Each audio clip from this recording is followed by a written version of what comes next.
Hi செல்லம், நம்ம இன்றைக்கி என்ன பார்க்க போகிறோம்னா ஒரு குட்டி ஷாப்பிங் பார்க்கலாமா? என்னென்னா நாளைக்கு வந்து ஓணம் இல்லையா? அதுக்கு முன்னாடி எல்லாருக்கும் அட்வான்ஸ் ஹாப்பி ஓணம் மக்களே. எல்லோரும் நல்லா செலிப்ரேட் பண்ணுங்கள். இப்போ என்னென்னா வீட்டில் கொஞ்சம் திங்ஸ் இல்லை, அதனால சரி நாளைக்கு ஓணம் இல்லையா, அதனால நம்மளும் இந்த தடவை ஓணம் கொண்டாடுவோம் அப்படின்னு சொல்லிட்டு நாங்களும் போயிட்டோம் மக்களே. ஆட்டோவில் ஏறி நாங்கள் போன சமயமோ என்னவோ தெரியல, மழை மக்களே. மழைன்னா சரியான மழை. அதுக்கப்புறம் சரி நம்ம என்ன செய்ய, கூட்டம் வேறு. அதுக்கப்புறம் சரி நம்ம போய் வந்தாச்சு, வாங்கிடல ஆகணும் இல்லையா? அதனால் எல்லாமே வாங்கி முடிச்சுட்டு அம்மா காய்கறியெல்லாம் வாங்கிட்டாங்க.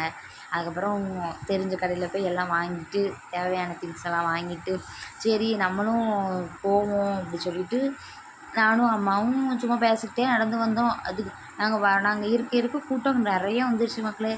சரி நம்ம உடனே கிளம்பிடுவோம் அப்படி சொல்லிட்டு நான் பாதி பொருள் வாங்கவே இல்லை. வாங்கினதை மட்டும் வாங்கிட்டு சரி அப்படி சொல்லிட்டு நானும் அம்மாவும் ஒரு ஆட்டோ நின்றுச்சு, ஆட்டோவில் ஏறி வந்த மக்களே. இந்த வீடியோ பிடிச்சினா மறக்காமல் சப்ஸ்கிரைப் பண்ணிக்கோங்க. உங்கள் ஆதரவை கொடுங்க. தேங்க்யூ.